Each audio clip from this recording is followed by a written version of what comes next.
ഒരു പെൺകുട്ടി ഉരുൾപൊട്ടൽ ആദ്യം റിപ്പോർട്ട് ചെയ്തതിന്റെ ഓഡിയോ മെസ്സേജ് എന്ന് പറഞ്ഞുകൊണ്ട് വന്നിരുന്നു. ആ കുട്ടി മരിച്ചെന്നാണ് ഇപ്പൊ അറിയുന്നത്. അപ്പൊ ഈ ഓഡിയോ മെസ്സേജ് കേട്ടാൽ തന്നെ നമുക്ക് സങ്കടം വരും, പ്രശ്നം തോന്നും, ആകെ ചിലപ്പോൾ ഉറക്കമൊക്കെ പോയിരിക്കും. അപ്പൊ എന്താ പ്രശ്നം എന്ന് വെച്ചാല് നമ്മൾ എന്താ വിചാരിക്കുന്നത്, ഞാൻ ഈ സിറ്റുവേഷനിൽ ഞാൻ ഇന്ന് വിളിക്കുകയാണ് എനിക്കറിയാവുന്ന പല സ്ഥലത്തോട്ട്. അപ്പൊ അവര് വരുമെന്നുള്ളൊരു പ്രതീക്ഷ ഞാൻ നിൽക്കുന്നു. പക്ഷെ ആരും വരുന്നില്ല. അടുത്തൊരു പൊട്ടുന്നു, പിന്നെ ഒന്നും എനിക്ക് അറിയാൻ പറ്റത്തില്ലല്ലോ, ഞാൻ പിന്നെ അറിയേണ്ട ആവശ്യമില്ല. പക്ഷേ അവിടെ കുറച്ച് സമയം ഉണ്ടെങ്കിൽ അത് എത്ര നേരം ആണെന്നൊന്നും അറിയത്തില്ല. ഇവർ എത്ര മിനിറ്റ് കഴിഞ്ഞാൽ അടുത്ത കോൾ വരുമെന്ന് അറിയത്തില്ല. ആദ്യം ഒരു കോൾ ചെയ്തു, പിന്നെയും വീണ്ടും. പക്ഷെ അവിടെ വീട്ടിലുണ്ടാകുന്ന ചിലർ ഓടി രക്ഷപ്പെട്ടായിട്ടും പറയുന്നുണ്ട്. ഇപ്പം വീട്ടിൽ നിന്ന് എനിക്ക് അറിയത്തില്ല. പക്ഷെ എന്നാൽ പോലും അവർക്ക് രക്ഷപ്പെടാനുള്ള ചാൻസ് ഉണ്ടായിരുന്നോ? ബാക്കി മരിച്ചവരുടെയും കൂടെ കാര്യം ഓർക്കണമല്ലോ.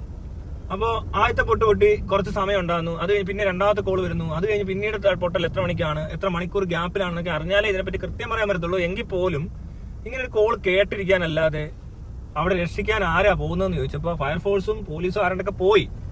പക്ഷെ വഴിയിലൊരു മരം മറിഞ്ഞു കിടന്നതുകൊണ്ട് അവർക്ക് എത്താൻ പറ്റിയില്ല. എത്തിയാൽ ചിലപ്പോൾ അവരും ചിലപ്പോൾ മരിച്ചു പോയാൻ. പക്ഷെ എങ്കിൽ പോലും ഞാൻ പറയുകയാണ്, ഈ മരം മറിഞ്ഞ് വീഴാനുള്ള സാധ്യതയുണ്ട് മഴയത്ത്. അപ്പോൾ രക്ഷാപ്രവർത്തനം എന്ന് പറയുന്നത് റോഡ് മാർഗം ചിലപ്പോൾ ഒരു എമർജൻസി സിറ്റുവേഷൻ നടക്കത്തില്ല എന്ന് വരുന്നുണ്ട്.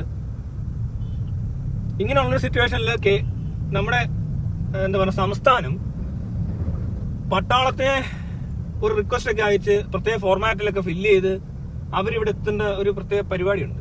അത് ഡയറക്റ്റ് ഇങ്ങനത്തെ ഒരു നാച്ചുറൽ കലാമിറ്റി എല്ലാ സാധനങ്ങളും മോണിറ്റർ ചെയ്യുന്നത് തന്നെ മിലിറ്ററി, നേവി, ഇവരുടെയൊക്കെ ഏതെങ്കിലും ഡിപ്പാർട്ട്മെന്റ് മോണിറ്റർ ചെയ്തുകൊണ്ടേ ഇരിക്കുകയാണ്. എവിടെ ഉണ്ടായാലും പെട്ടെന്ന് പറന്നിറങ്ങുന്നു എന്ന് പറയുന്ന സിറ്റുവേഷൻ ആണെങ്കിൽ ഇതിൽ ലാഭമോ കച്ചവടം.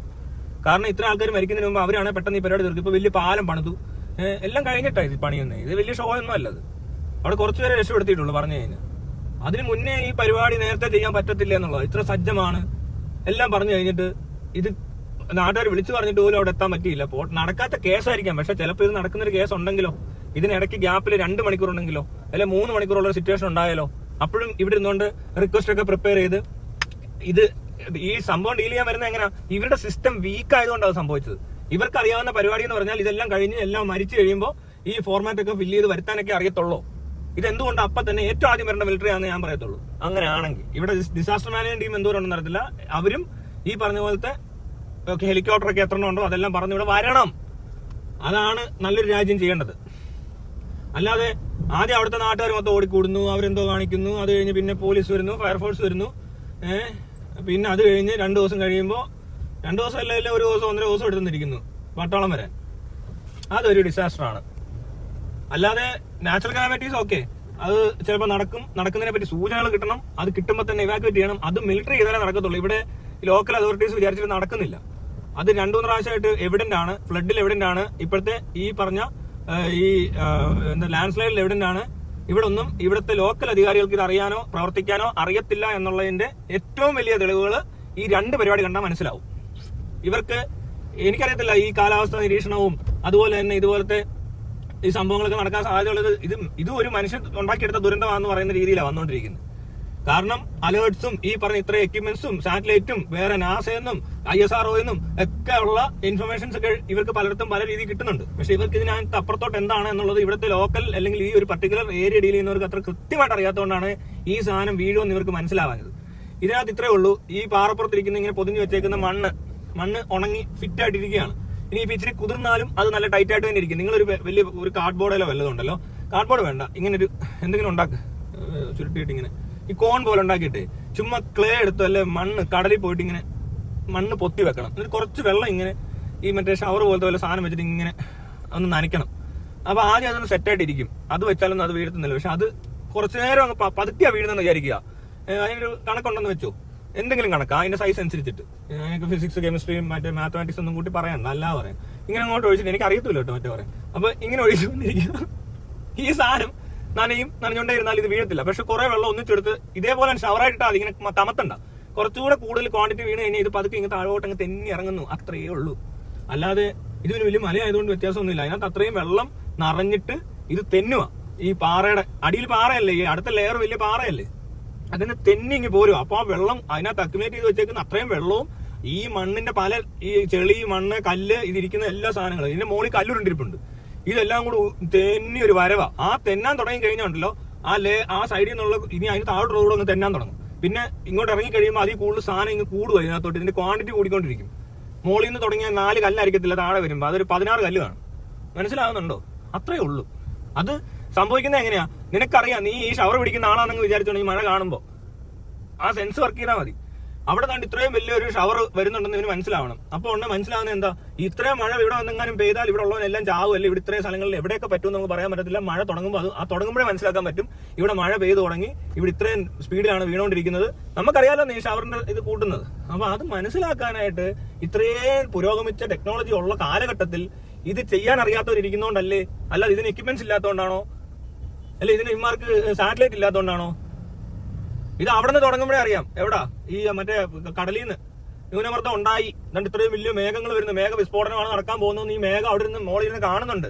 എന്താ നിങ്ങൾ വിചാരിച്ചു ഈ ഭൂമിയെല്ലാം ഇങ്ങനെ കണ്ടോണ്ടിരിക്കുക? ഗൂഗിൾ എർത്തി നോക്കിയാൽ ചിലപ്പോൾ കണ്ടേനെ. നമ്മൾ അന്ന് നോക്കാൻ മറന്നുപോയതാണോ നമ്മളൊക്കെ തെറ്റെന്ന് ചോദിക്കണം. അത്രയും വലിയ സാധനം ഇതുവഴി പാസ് ചെയ്ത് വരുമ്പോൾ ഈ മൊണ്ണകൾ ഇങ്ങനെ ഇരിക്കുക, അത് തെറ്റാ. ഇത് മനുഷ്യൻ പകുതി ഇഗ്നോർ ചെയ്യുന്നതിന്റെ കുഴപ്പമാണ്.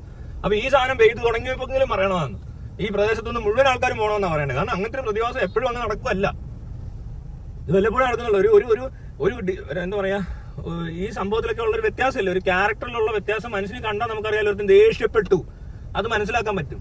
പ്രകൃതിയിൽ ഇങ്ങനെ ഒരു സാധനം വരിക, അബ്നോർമാലിറ്റി ഫീൽ ചെയ്തു, മഴയാ, കൂടി മഴയാ, നമുക്ക് കുറെ കറണ്ട് ഉത്പാദിപ്പിക്കാൻ ഡാമിൽ വെള്ളം കെട്ടി നിർത്താം എന്നൊക്കെയാ ചിന്തിക്കുന്നത്. അതിനുള്ള ബുദ്ധി ഇവർക്കുള്ളൂ, അല്ലെങ്കിൽ അത്രയും ബോധമൊന്നും ഇല്ല ഇവർക്ക്. ഇത് കണ്ടോണ്ടിരിക്കും, ഇങ്ങനെ നോക്കിയിരിക്കുക, സൂപ്പർ മഴ, മഴയത്ത് മറ്റേ ചായ കുടിക്കാൻ, മറ്റേ രവീന്ദ്ര മാഷിന്റെ പാട്ട് കേൾക്കാന്നൊക്കെ പറഞ്ഞ് ഗവൺമെന്റ് ഉദ്യോഗസ്ഥന് ഇരിക്കുമായിരിക്കും അവിടെ ഇങ്ങനെ റൊമാൻസ് ഒക്കെ കളിച്ച്. ആർക്കറിയാം എന്തോ ഇമാര് മഴ കാണുമ്പോൾ ചിന്തിക്കുന്നതെന്ന്. ഇവിടെ ഉള്ളവന്മാർക്ക് ഭയങ്കര ഒരു മണ്ടത്തരമുണ്ട്, മഴ കണ്ടാൽ പ്രണയമാണെന്നൊക്കെ വിചാരം. മഴ പ്രണയം മാത്രമല്ല, പ്രളയവും കൂടാ. ഇപ്പൊ ദേ ഇതും മണ്ണിടിച്ചില്, ഉരുൾപൊട്ടലും കൂടാ മഴ. നേരത്തെയൊക്കെ പ്രളയമാണെന്ന് വിചാരിച്ചുള്ളൂ. ശരിക്കും മഴയ്ക്ക് ഉരുൾപൊട്ടലുമായിട്ട് ഒരു മഴ തന്നെയാണ് ഉരുൾപൊട്ടൽ, മഴ തന്നെയാണ് കടൽക്ഷോഭം, മഴ തന്നെയാണ് മറ്റേ പ്രളയം, എല്ലാം ഈ മഴ തന്നെയാണ്. ഇനിയിപ്പോ അങ്ങോട്ട് ചൂട് കൂടുമ്പോ കണ്ടല്ലേ സൂര്യതാപമായിട്ട് മരിച്ചെന്ന്, അതിനും അതും അറിയത്തില്ല. എന്തോ കണ്ടാലും ആൾക്കാർ മരിക്കാനുണ്ട്, ഇഷ്ടംപോലെ ആൾക്കാർ ചാവാനുണ്ട്. ഇപ്പൊ ഈ മുല്ലപ്പെരിയാർ വെച്ചോണ്ടിരിപ്പുണ്ടല്ലോ, പട്ടാളത്തിനോടൊന്ന് നോക്കാൻ പറയാവോ? എന്റെ പട്ടാളമേ, ഞങ്ങൾ ഇവിടെ ചാവാൻ പോവാ, നിങ്ങൾ ഇങ്ങനെ അവസാനം വന്നിട്ട് ഹെലികോപ്റ്റർ പറന്നിറങ്ങി ഇമാതിരി ഷോ ഒക്കെ കാണിക്കുന്ന ആവശ്യമുണ്ടോ? അതിന് മുമ്പ് മുല്ലപ്പെരിയാറിലൊന്ന് പോയി പട്ടാളക്കാരൊന്ന് നോക്കാവോ എന്തെങ്കിലും ഒന്ന്. ഇവിടത്തെ മണ്ണാളെ കൊണ്ട് നടക്കത്തൊന്നുമില്ല. ഇവന്മാര് പൊട്ടന്മാര്, ഒറിജിനൽ പൊട്ടന്മാര് കേട്ടോ. ഈ നമ്മൾ സെക്കൻഡ് ക്വാളിറ്റി തേർഡ് ക്വാളിറ്റി പൊട്ടന്മാരല്ല, ഫസ്റ്റ് ക്വാളിറ്റി ഒറിജിനൽ പൊട്ടന്മാരാണ് ഇവിടെ ഉള്ളവന്മാര്, ഒരു സംശയം വേണ്ട. അല്ലെങ്കിൽ ഇതെല്ലാം കൂടെ കൈ വെച്ചിട്ട് ഇതെല്ലാം കൂടെ എന്തിനാ നീ പിടിച്ചോണ്ടിരിക്കുക? എനിക്കൊന്നും ഇവർ ഈ കമ്പ്യൂട്ടറിലൊക്കെ വല്ല എന്താ പറഞ്ഞ പാട്ടും വല്ല യൂട്യൂബ് വീഡിയോ ഒക്കെ കണ്ടോണ്ടിരിക്കുവാണോടെ? അല്ല അറിയാൻ മേലാണ്ട് ചോദിക്കുക. നിങ്ങൾ ഈ മുന്നിൽ വെച്ചേക്കുന്ന സിസ്റ്റത്തിനകത്ത് ഇവരെന്തോ കണ്ടോണ്ടിരിക്കുന്നത് നോക്കി ഈ സമയത്ത്. അവൻ വല്ല സിനിമ എല്ലാം കാണുമായിരിക്കും, മോഹൻലാലിന്റെ വല്ലതും.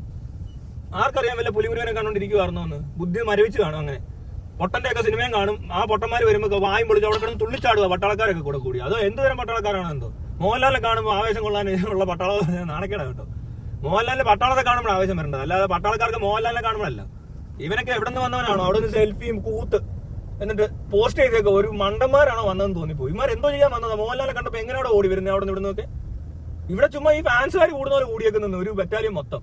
എന്നിട്ട് പുള്ളിയെ നടുക്ക് നിർത്തി ഫോട്ടോ, അത് നിന്ന് കൊടുക്കാൻ അണ്ണൻ. നിന്ന് കൊടുക്കാതിരിക്കാൻ പറ്റുമോ? പട്ടാളമല്ലേ? ഒന്ന് ആലോചിച്ച് നോക്ക്, സീൻ എന്തുവാ ഇവിടെ നടന്നു, എന്തുവാ? എല്ലായിടത്തും ഓരോ തരം, ഒരു രാജ്യത്തും നടക്കാത്ത കാര്യങ്ങള് അത് മാത്രമേ നടക്കുന്നുള്ളൂ. വേറെ കൊള്ളാത്ത രാജ്യങ്ങൾ ഇത് മാത്രം നടക്കത്തില്ല. പക്ഷെ ഇവിടെ അവിടെ നടക്കുന്ന ഒരു കാര്യം നടക്കുന്നില്ല, എന്നാൽ വേറെ ചില കാര്യങ്ങൾ നടക്കുന്നത്. വേണ്ട കാര്യങ്ങളല്ല നടക്കുന്നത്. മോഹൻലാലിന് വരുമ്പോഴേ അറിയാം അത് എന്തോ കുഴപ്പം പറ്റിയെന്ന്. അവിടെ അല്ല മോഹൻലാൽ എത്തത്തില്ല അവിടെ. മോഹൻലാലിന് വരാൻ പറ്റിയ സ്ഥലമാണ് മോഹൻലാലിന് മനസ്സിലായിട്ടാണ് മോഹൻലാൽ അവിടെ പോയത്. കാരണം അതുപോലെ എല്ലാം കൈയൊഴിഞ്ഞ കേസ്, പാഴുകൾ വരുന്ന ഏരിയ പോലെ തോന്നിക്കാണും. മിലിറ്ററി ഇനി അവസാനം വരാൻ നിൽക്കണ്ട. ഈ മുല്ലപ്പെരിയാർ മിലിറ്ററി എന്തെങ്കിലും പറ, പട്ടാളക്കാർ ഇത്രയും കഷ്ടപ്പെടേണ്ടി വരത്തില്ല. നാളെ പാലം ഒന്നും പണിയണ്ട, ആ ഡാമിനൊന്ന് നോക്കാൻ പറ. ഇവിടുത്തെ മണ്ടന്മാരെ കൊണ്ട് നടക്കത്തില്ല. ഇതെല്ലാം നേരിട്ട് ഡീൽ ചെയ്യേണ്ട കാര്യമാണ്. ഇതൊന്നും ഇവിടുന്ന് റിക്വസ്റ്റ് ചെയ്യേണ്ട ആവശ്യമില്ല. മനുഷ്യൻ ഇവിടെ ചാവുമ്പോൾ രക്ഷപ്പെടുത്തണമെന്നുണ്ടെങ്കിൽ അതിന് ഏറ്റവും എക്യുപ്ഡ് ആയിട്ട് ട്രെയിൻഡ് ആയിട്ടുള്ള ആൾക്കാർ മിലിറ്ററി ആണെങ്കിലോ അല്ലെ ആരാണെങ്കിലും അവര് നോക്കണം ഇത്. അല്ലാതെ ഇവിടുത്തെ സാധാരണക്കാരനൊന്നും അറിയത്തൊന്നുമില്ല. നിങ്ങൾ ഈ പറയുന്ന മിലിറ്ററിയിലൊന്നും വിശ്വാസം ഇല്ലാത്തതുകൊണ്ടൊന്നും അല്ലല്ലോ നിങ്ങൾ താമസിച്ച് വരുന്നത്. എല്ലാവർക്കും വലിയ താല്പര്യമുള്ള ഏരിയ തന്നെയാണ്. പട്ടാളക്കാരോട് എല്ലാവർക്കും റെസ്പെക്ട് ആണ്, പോലീസിനോടും ഉണ്ട്, രക്ഷാപ്രവർത്തകരോടും ഉണ്ട്. പക്ഷെ ഇതിൽ ഒരു 5 മണിക്കൂർ മുമ്പ് ഒന്ന് ഇറക്കിക്കൊണ്ട് പോകാമോ ഇവരെയൊക്കെ? എനിക്കും അറിയത്തില്ലെന്നേ. ഞാൻ ഈ ആപ്പ് എല്ലാം തുറന്നു വെച്ച് രാത്രി 2 മണിക്ക് കൊണ്ടിരിക്കണോ ഇനി ഇങ്ങനെ എന്തെങ്കിലും അറിയണമെന്നുണ്ടെങ്കിൽ? രാത്രി ഒരു കൊച്ചിന്റെ ഒരു ഡയലോഗ് ഉണ്ട്, അല്ലെ ഒരു ഓഡിയോ കിട്ടിയിട്ടുണ്ട്. അത് രാത്രി കിടന്ന് ഉറങ്ങുവാന്ന് പെട്ടെന്ന് വെള്ളം പൊങ്ങിയത് കിണറ്റിന്റെ കയറെല്ലാം കണ്ട് പിടിച്ചു നിന്നൊക്കെ ഒരു കുഞ്ഞ്. ഇതൊന്നും കേട്ടിട്ട് ആർക്കും ഒന്നും തോന്നുന്നില്ല. അവിടെ കിടന്ന് മോഹൻലാൽ വരുമ്പോ സെൽഫി എടുക്കുക. ആ പെൺകുച്ചിന്റെ വർത്താനം കേൾക്കണം.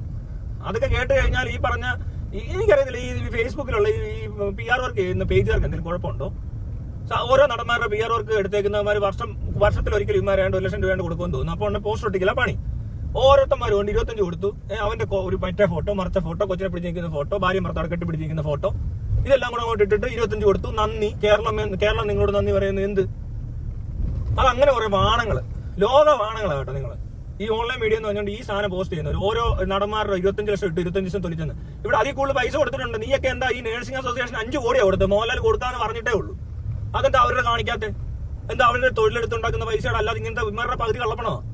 അല്ലെങ്കിൽ ഈ പറഞ്ഞ പോലത്തെ തരിയുടെ ഉടായ്പം കാണിച്ചുണ്ടാക്കുന്ന കാശൊന്നുമല്ല. രാവിലെ തൊട്ട് വൈകിട്ട് വരെ കഷ്ടപ്പെട്ടുണ്ടാക്കിയ പൈസ കൊടുക്കുന്നവരുണ്ട് ഇവിടെ. ഈ പറയന്മാര് പലതും തട്ടിപ്പും വെട്ടിപ്പോവാ. എന്തോ ഈ നടന്മാരുടെ കയ്യിൽ എന്ത് ഇത്ര ഇരിക്കുന്നത്? ഇവന്മാരുടെ ഇല്ലാത്ത ഉടായ്പ പോയി അങ്ങനത്തെ അവന്മാർ കൊടുക്കുന്നതിന് ഭയങ്കര സംഭവമാക്കുക കിടന്നുകൊണ്ട്. ഇത് ഇവിടെ കഷ്ടപ്പെടുന്നവന് കൂട്ടി വെച്ചിട്ട് നീയൊക്കെ ആദ്യം കണ്ടാന്ന് ഒരു പോസ്റ്റ്, ഒരു കൊച്ച് ഒരു കുടുക്ക പൊട്ടിച്ചോണ്ട് വരുന്നേ, അങ്ങനെയുള്ളവരെ കൊടുക്കുന്നുണ്ടോ മയിരെ? ഉളുപ്പില്ലാത്തവന്മാരെ നിങ്ങളൊന്ന് മനസ്സിലാക്കിയതൊക്കെ. ഇതൊക്കെ ആൾക്കാരെ നിരുത്സാഹപ്പെടുത്താതെ, അല്ല അങ്ങനത്തെ കൊച്ചിനെ കളിയാക്കാതെ. അതിന്റെ 25 ലക്ഷം ഒന്നും കാണത്തില്ല, ഉള്ളത് കൊടുക്കുന്നവരെ ഇവിടെ ഉള്ളവര്. അപ്പൊ അതിനിടയിൽ കയറി അവന്റെ ഒരുമാതിരി കച്ചറ PR ഉളുപ്പില്ലാത്തവന്മാർ. അത് നടത്തുന്നത് ഈ തെണ്ടികൾ തന്നെയാണ്. ഈ നടന്മാരെന്ന് പറഞ്ഞാൽ ഉളുപ്പില്ലാത്ത ബുദ്ധിയും വിവേകവും ബോധവും ഇല്ലാത്ത മണ്ടന്മാരുടെ പരിപാടി അതൊക്കെ. അല്ലെ ഇവന്റെ ഒക്കെ പേജിൽ മോഹൻലാലിന്റെ മാത്രം ഫോട്ടോ നിരത്തി അടിക്കുകയായിരുന്നു. ഫേസ്ബുക്കിൽ തുറക്കാൻ പറ്റത്തില്ല. ഇവൻ എന്തെങ്കിലും എവിടെയെങ്കിലും കൊണ്ടൊന്ന് കൊടുക്കുമോ, ഇവൻ എവിടെയെങ്കിലും ഇറങ്ങിയാലോ? നാണം കെട്ടവനായതുകൊണ്ട് ഒരു ഉളുപ്പില്ലാതെ PR വർക്ക്, ഒരു നിവൃത്തിയില്ലാത്തവന്മാരെ പുറത്ത് തോന്നുന്നു. അത് ഒരു വശത്ത്. അതിനപ്പുറത്തോണ്ട് ഇത് ഒരു കൊച്ചിന്റെ കരച്ചിൽ കേൾക്കാം, ഒരു പെങ്കൊച്ച് മരിക്കുന്നതിന് മുമ്പ് പറഞ്ഞത് കേൾക്കാം, പിന്നെ അവിടെ കിടക്കുന്ന ബോഡികൾ വലിച്ചു വാരിയിടുന്ന കാണാം, വീസായിട്ട് കിട്ടുന്നു, ഒന്നിച്ച് കൂട്ടി കുഴിച്ചു മൂടുന്നു. ഇതിനിടയിൽ ഒരാൾ രാവിലെ വീട്ടിൽ നിന്ന് ഇറങ്ങിയൊക്കെ കല്യാണത്തിനൊക്കെ പോകാൻ നേരത്തെ നമ്മളൊരു പുതിയ ഉടുപ്പൊക്കെ മേടിച്ചിട്ട് തേച്ചിട്ട് ഇടുമല്ലോ എന്ന് പറഞ്ഞ പോലെ പട്ടാള വേഷം തയ്പ്പിച്ചെടുത്തോണ്ട് വന്നേക്കുക. അതിനിടയ്ക്ക് വേറെ പറയുന്നത് കേട്ടു, ഏതോ പാർട്ടിക്കാരുടെ പേരിലൊക്കെ എന്താ നമ്മുടെ TG മോഹൻദാസോ അങ്ങനെ കണ്ടു പറഞ്ഞുകൊണ്ട് BJPയുടെ TV-യിലൊക്കെ ഇരുന്ന് ചർച്ച ചെയ്യുന്ന ഒരാൾ പറയാ DYFIയുടെ പടം ഉണ്ടാകുന്നു, DYFI എന്ന് പറഞ്ഞാൽ ഇതൊക്കെ തയ്പ്പിച്ചോണ്ടാണ് വന്നേക്കുന്നത്. പണ്ട് ഫ്ലഡ് ഉണ്ടായപ്പോ സേവാഭാരതിക്കാരാണ് ഇതാദ്യം തുടങ്ങിയത്. അവന്മാരാണ് ആദ്യം ഇത് ചെയ്തത്. എനിക്ക് നല്ല ഓർമ്മയുണ്ട്, ഞാൻ അതിനെതിരെ പോസ്റ്റ് വിട്ടതാ. ഇവന്മാരെങ്ങനെ ഇത് ഒപ്പിച്ചു തന്നെ? എവിടെ ഈ അതും വെള്ളം പൊങ്ങിയപ്പോ പെട്ടെന്ന് എവിടെ ചെയ്തിട്ടുണ്ടോ? ഇതിന് പിന്നെ വരാം. ഇതൊരു സൈഡിൽ നിന്ന് ഇറങ്ങി വരുന്നവരാ. ഇത് വെള്ളം പൊങ്ങിയ അന്ന് തന്നെ ഈ സേവാഭാരതി എങ്ങനെ ഈ കോപ്പെടുത്തിട്ടത്? അതൊന്നും പുള്ളി കണ്ടില്ലേ അന്ന്? അത് ഫ്ലഡിനകത്ത് ഏറ്റവും കോമഡി പീസുകൾ ഇമാരാണ്. എവിടെന്നോ അന്ന് ഒരു മനുഷ്യൻ ഓരോരുത്തർ കയ്യെ കൊടുത്തിരിക്കുമ്പോൾ വേണ്ടോ വരുന്ന മറ്റേ കളസം ഇട്ടുണ്ട്. ഏതാ മറ്റേ നിക്കറുണ്ടല്ലോ, കാക്കി നിക്കർ, ഊമ്പി നിക്കർ, അത് ഇട്ടോണ്ട് വന്നേക്കോ. സേവാഭാരതി നിന്ന് ബോർഡും വെച്ച് ഈ നാളുകൾ വന്നതാ. അവന്മാര് ഫ്ലഡ് ഉണ്ടായപ്പോ വന്നോ എങ്ങനെ ഇവന്മാർ ഇത് തപ്പി എടുത്തെന്നുള്ളത്. ഇത് കിട്ടുകൊണ്ടാണ് ഇവർ കിടന്നുറങ്ങുന്നത്. അത് വെച്ച് നോക്കുമ്പോൾ ഇതൊരു സീൻ എന്നാൽ ഇവിടെ വന്നേക്കുന്നവരുടെ എല്ലാവരുടെയും അവർക്ക് ജേഴ്സി ഇട്ട് തന്നെ വന്നേക്കുന്നത്. അത് അതിനുള്ള സമയമൊക്കെ ഉണ്ടാകുന്നു. അവർ അതിന് വന്നതാ. അല്ലാതെ ഉറക്കത്തിന് എഴുന്നേറ്റപ്പോ ഓടിച്ചെന്ന് ഫ്ലഡ് അങ്ങനല്ലത്. അത് രണ്ടും തമ്മിൽ വ്യത്യാസമുണ്ട്. ഇവിടെ മിലിറ്ററിക്കാരും വന്നിട്ടുണ്ട്. അന്ന് ഈ പറഞ്ഞ പോലെ ഒന്നും അല്ല. അന്ന് നാട്ടുകാരെല്ലാം കൂടെ വാരി ഇറങ്ങി ഓടുമ്പോഴാണ് ഇവിടെ ഒരുത്തൻ നിക്കറൊക്കെ ഇട്ടുകൊണ്ട് ഇറങ്ങുക. അത്രയൊന്നും വന്നിട്ടില്ല. അതൊരു വശത്ത് വേറൊരു കുത്തിത്തിരിപ്പ്. പിന്നെ ഇപ്പൊ തന്നെ ഗവൺമെന്റ് ഫുഡ് കൊടുക്കുന്നതിന് അതിന് കുത്തിത്തിരിപ്പ്. ഗവൺമെന്റ് കൊടുക്കേണ്ട ഫുഡ് 2 ദിവസം അവർക്ക് പറ്റിയില്ലായിരിക്കും. അതിപ്പോ അവർ ഏറ്റെടുത്തപ്പോൾ അതങ്ങ് മാറുക എന്നുള്ളത്. അത്രയും ഇതെടുക്കരുത്. പിന്നെ എന്തിനാ ഈ റെസ്പോൺസിബിലിറ്റി എടുക്കുന്ന ആവശ്യമില്ലാതെ ഉടനെ അതിനിടെ ചെന്നിട്ട് പിണറായി വിജയൻ ആയതുകൊണ്ട് പിണറായി വിജയനെ ബില്ലടിക്കാനാണ്. എന്തിനും ബില്ലുണ്ട്. ഈ പറയുന്ന ആൾക്കാർക്കും എന്താ ചുമ്മാ കിട്ടുന്നതാണോ ഫുഡ്? ഈ പറഞ്ഞ സാധനങ്ങളൊക്കെ അല്ലല്ലോ അവർ പണിയെടുക്കുന്നത് വെറുതെ ആണോ? അങ്ങനെ വെറുതെ പണിയെടുക്കണ്ടേ? അത് കുറച്ച് മാന്യതയത്. അത് ചെയ്തിട്ടുണ്ടെങ്കിലും ഒരു കുഴപ്പമില്ല. ഇപ്പൊ പിണറായി വിജയന്റെ ഫോട്ടോ എടുത്തിട്ട് രാജിവെക്കാന്ന് പറഞ്ഞൊരു പോസ്റ്റ് ഇട്ടാത്തതിന് ഭയങ്കര ലൈക്ക്. എന്തിനാണോ എന്തോ. ഉമ്മൻചാണ്ടിയുടെ ഉമ്മൻചാണ്ടി ഉണ്ടായിരുന്നു തൊലിച്ചേനെ പറഞ്ഞ് കുറെ പൊട്ടന്മാർ, അതിലും വലിയ പൊട്ടന്മാർ ഒന്ന് കാണിച്ചു തന്നേനെ. ഇപ്പൊ അതാണ് ഇപ്പൊ അവിടെ ചെന്നിറങ്ങി ഇതിനൊക്കെ വലിയ പട്ടിഷ വേണ്ടി വന്നേനെ. അത്രയൊക്കെ ഉള്ളൂ. എനിക്ക് ഉമ്മൻചാണ്ടിയുടെ പരിപാടി കണ്ടിട്ട് ഇതുവരെ എനിക്കൊന്നും തോന്നിയിട്ടില്ല. ഒരു തീർത്തും അൺപ്രൊഫഷണൽ ആയിട്ടുള്ള ആൾക്കാർ വന്നിറങ്ങുന്ന പോലെ തോന്നും. എവിടെ വന്നാലും വന്ന് ഇങ്ങനെ നടക്ക് നിൽക്കുക, കുറെ സെന്റിമെന്റ്സ് ഇറക്കുക, ആൾക്കാരെ കെട്ടിപ്പിടിക്കുക, കൊച്ചിനെ എടുത്ത് പിടിക്കുക. ഇതൊക്കെയാണോ ചെയ്യേണ്ടത്? ഈ കൊച്ചുങ്ങളെടുത്ത് കൈ പിടിച്ച് കാണിക്കുന്നത് ഒരു ഔട്ട്ഡേറ്റഡ് നമ്പറാണ്. അത് ഇവിടുത്തെ ഈ നശിച്ച പൊട്ടന്മാർക്ക് ഇത് വലിയ കാര്യമായിട്ട് തോന്നത്തുള്ളൂ. പിണറായി വിജയൻ ഒറ്റ കൊച്ചിനെ എടുക്കുന്നുണ്ടോ? എവിടെയും പോയി കൊച്ചിനെ തോളത്തെടുത്തോണ്ടിരിക്കുന്ന ഒരു ഫോട്ടോ കണ്ടിട്ടുണ്ടായിരുന്നു. എനിക്ക് ആ കാര്യത്തിലൊക്കെ ഈ പറഞ്ഞ ഒരു വ്യക്തിയോട് ഭയങ്കര ഇഷ്ടമുള്ള ഒരാളാണ്. കടക്ക് പുറത്തെന്ന് പറഞ്ഞതിന് ഒരു തെറ്റുമില്ല. ആ സമയത്ത് അതാ പറയേണ്ടത്. ആവശ്യമില്ലാത്ത കച്ചറ കാണിക്കാൻ പുള്ളി സമ്മതിക്കത്തില്ല. പുള്ളിക്ക് ഒരു പ്രത്യേക ക്വാളിറ്റി ഉണ്ട്. അതിന് ക്വാളിറ്റി ആയിട്ട് കാണണം. അല്ല ധാർഷ്ട്യമാണ്, കോപ്പാണ്. ഇയാളെ കണ്ട് വെട്ടിക്കുവാണ്. എന്തിനാ എനിക്കറിയത്തില്ല. ഇവിടെ എന്തെങ്കിലും മുന്നേ ഇരുന്നവരാരും വെട്ടിച്ചിട്ടില്ല. ഈ മുല്ലപ്പെരിയാർ പ്രശ്നം തുടങ്ങിയത് എപ്പോഴാ? അന്ന് ആരും വെട്ടിച്ചിട്ടില്ല. ആർക്കൊക്കെ എത്ര രൂപ കിട്ടിയോ എന്തൊക്കെ കാണിച്ചോ എല്ലാവരും ഇതൊക്കെ തന്നെ ചെയ്യുന്നുള്ളൂ. പക്ഷെ ഒരു ഈ നമ്മൾ കാണുന്നൊരു സാധനമുണ്ട്. ഇവിടെ പിള്ളേർക്ക് കണ്ടുപറേണ്ടത് തോളത്ത് കൊച്ചിനെ തൂക്കി നിൽക്കുന്ന ഒരു മണ്ടനെയല്ല. അങ്ങനത്തെ മണ്ടന്മാരെ എന്റർടൈൻ ചെയ്യാൻ താല്പര്യമില്ല. എനിക്ക് ഒരിക്കലും ഞാൻ അംഗീകരിക്കത്തില്ല ഇങ്ങനത്തെ പറയന്മാരെയൊക്കെ. ഇങ്ങനെ കൊച്ചുങ്ങളെ തോളത്തെടുത്ത് ഷോ കാണിക്കുക, എന്തെങ്കിലും പറ്റിയ ദുഃഖത്തിൽ കൂടെ ഒന്ന് കരിക്കട്ടി പിടിച്ചിട്ട് കരയുന്ന പോലെ കാണിക്കും. ഇവനൊന്നും എവിടെ നിന്നാ ദുഃഖം വരുന്നത്? ഇത്രമാത്രം ദുഃഖവും എനിക്ക് ജീവിതത്തിൽ ഇങ്ങനെ ഒരാളൊക്കെ ചുമ്മാ ആവശ്യമില്ലാത്തത് പോയി കെട്ടിപ്പിടിച്ച് കരയാൻ തോന്നിയിട്ടില്ല. ഇവിടെ ആരും അങ്ങനെ കരയാറില്ല. ഇവന്മാര് മാത്രം പ്രത്യേക സമയത്ത് ചെന്ന് ഇറങ്ങുക, കെട്ടിപ്പിടിക്കുക, അമ്മയെന്ന് വിളിക്കുക. അതൊക്കെ വെറും തെണ്ടിത്തരം. അതൊന്നും പിണറായി വിജയൻ ചെയ്തിട്ടില്ല ഇതുവരെ. എന്ത് ക്ലാസ് ആണെന്നറിയാം. അതൊക്കെ മനസ്സിലാക്കാനുള്ള ബോധം പോലും ഇല്ല. ഉടനെ ഇറങ്ങിയൊക്കെ കുറയാണ്. ഉമ്മൻചാണ്ടിയാണ് ഉണ്ടാക്കിയത്. നിങ്ങളുടെ ഇറങ്ങി ഇതൊക്കെയാ കാണിക്കുന്നത്. ഇതൊക്കെ ഏതെങ്കിലും കാണിക്കാവുന്ന കാര്യങ്ങളാണ്. എനിക്ക് ഇങ്ങനെയുള്ളവരെ ഇഷ്ടമല്ല. അതുകൊണ്ട് തന്നെ എനിക്ക് ഉമ്മൻചാണ്ടി ഇഷ്ടമല്ല. ഒറ്റ കാരണമേ ഉള്ളൂ, ഈ കാരണം. ബാക്കി എല്ലാം പഴയതുപോലെ തന്നെ. ഇവിടെ ഞാൻ അന്ന് ഇന്നും ഒക്കെ ജീവിക്കുമ്പോൾ ഇത് ഇങ്ങനെ തന്നെ കാണുന്നത്. ഒരു വ്യത്യാസവും ഇല്ല. ആര് ഭരിച്ചാലും കൂടുതലൊന്നും അങ്ങ് ഉണ്ടാക്കുന്നില്ല. അപ്പൊ പിന്നെ ഈ പോക്കൃത്തരം കാണണ്ടല്ലോ, ഈ നാരത്തരം കാണണ്ടല്ലോ എന്ന് മാത്രമേ ഞാൻ വിചാരിക്കത്തുള്ളൂ. അല്ലാതെ ഇങ്ങനത്തെ തെണ്ടിത്തരം ഒന്നും. പിന്നെ മരിച്ചു കഴിഞ്ഞപ്പോൾ കവറിൽ കൊണ്ടുവന്ന് കുറെ എണ്ണം പരാതി കൊടുക്കുന്നുണ്ടെങ്കിൽ ആ മനുഷ്യന്റെ പരാജയം അവിടെ മനസ്സിലാക്കാൻ പറ്റും. ഇതെന്നെ ബുദ്ധിയില്ലാത്തവന്മാരെ ജനിപ്പിച്ചു അവിടെ കുറെ പേര്. ഒരു മനുഷ്യൻ മരിച്ചു കഴിഞ്ഞപ്പോൾ അതിന്റെ ശവക്കലറെ കൊണ്ട് പരാതി കൊടുത്ത മണ്ടന്മാരുടെ നേതാവ്, എന്നിട്ട് മകൻ ജയിക്കുന്നു, ഭാര്യ ജയിക്കുന്നു. ഇവിടെ ഓരോരുത്തർ കോൺഗ്രസ്സുകാരുടെ നേതാവ് മരിച്ചു കഴിഞ്ഞാൽ പിന്നെ മക്കളെ ഉള്ളൂ, ഭാര്യയേ ഉള്ളൂ കോൺഗ്രസിന്. ഒരു രാഹുൽ ഗാന്ധി നടക്കാൻ തുടങ്ങിയിട്ട് കൊല്ലം 10 അവർ ഇതുവരെ ഒന്നും ആയില്ല. ഇനി എന്ന് പഠിക്കും? ഇത്രയും കൊല്ലം പഠിക്കാൻ ആർക്കെങ്കിലും അവസരം കിട്ടുമോ? ഇതെന്തോരം കോഴ്സാ? പിന്നെയും പൊക്കി പിടിച്ചോണ്ട് നടക്കുക. കളിയാക്കി മോഡി ഒരു സൈഡിൽ എത്തിയ പീസ്. മോഡി മരിക്കണം ഇനി, എന്നാ പോലും നടക്കത്തില്ല. മോഡി മരിച്ചാൽ അതും പോയി. മോഡിയോട് ഇച്ചിരി വിരോധമൊക്കെ തോന്നി തുടങ്ങിയാൽ അതുകൊണ്ട് അങ്ങനെ രക്ഷപ്പെട്ടല്ലേ ഉള്ളൂ. അല്ലാതെ മോഡി മരിച്ചു കഴിഞ്ഞാൽ ആ സെന്റിമെന്റ്സിൽ ഇവന് കയറാൻ പറ്റത്തില്ല. ഇവനിങ്ങനെ ഊമ്പി ഇരിക്കത്തേ ഉള്ളൂ. വയനാട്ട് കിടക്കും അവിടെ. വയനാട് വന്നാന്ന്, പക്ഷെ വലിയ ശല്യമില്ലാതെ പോയി. അത് അലമുണ്ടാക്കിയില്ലേ, മോഹൻലാലിനെ പോലെ കച്ചറ ഇല്ലാത്തതുകൊണ്ടായിരിക്കും. അവർ പിന്നെ കുറച്ചുകൂടി സ്റ്റാൻഡേർഡുള്ള ആൾക്കാരാണല്ലോ. അപ്പൊ ശരിയെന്നാ.